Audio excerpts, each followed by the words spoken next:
After eating the poisonous mushrooms, I genuinely felt like I'd transmigrated into a harem novel with no moral boundaries.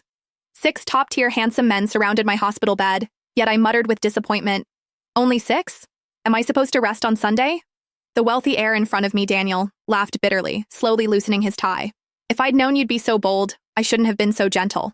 Just hours earlier, I'd been rushed to the hospital after accidentally ingesting hallucinogenic mushrooms. After my stomach was pumped, my brain completely shut down, and I started imagining myself as the tragic heroine in a novel, and the Daniel in front of me was none other than the cold-blooded, domineering CEO who bought half a city for me. According to the plot, I was a cheap substitute for his first love, Wendy, locked in his apartment and tormented day and night. Then, the real white moonlight, Wendy, returned from overseas and even went so far as to push me down the stairs in a madcap act. At this very moment, I was sitting on my hospital bed frantically counting people. 1, 2, 3, 4. After counting twice, I burst into tears. Why were there only 6?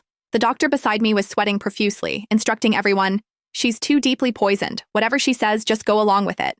But I was completely immersed in the drama, grabbing Daniel's sleeve and wailing, "Sir, please let me go. Your soulmate has returned. Why keep me this substitute?" The room fell into a deathly silence. Time seemed to freeze. I pointed at my beloved Wendy and roared, "My name is Wendy Silver. I am silver. She is gold. I am not her substitute." Wendy stood to the side, looking embarrassed, even wanting to laugh. But I stared wide-eyed, even thinking that Daniel should be head over heels for a kind-hearted girl like me. After all, in novels, a domineering CEO of this caliber could transform into a jealous, adorable puppy after just one night's sleep.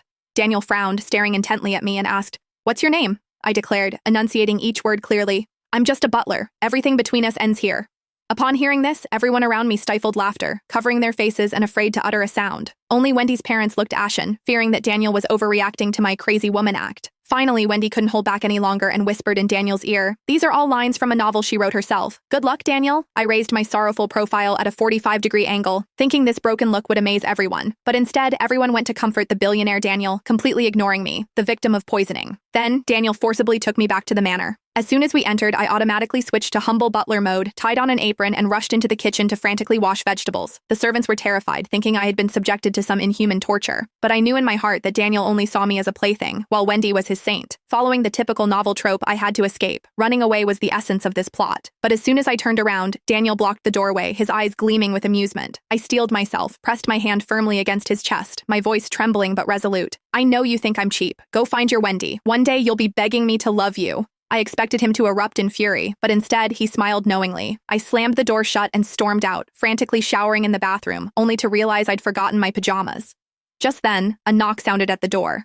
I tensed up, thinking he was about to pull some domineering CEO-style forced marriage act. But instead, he calmly brought me my pajamas. Seeing my wary expression, he even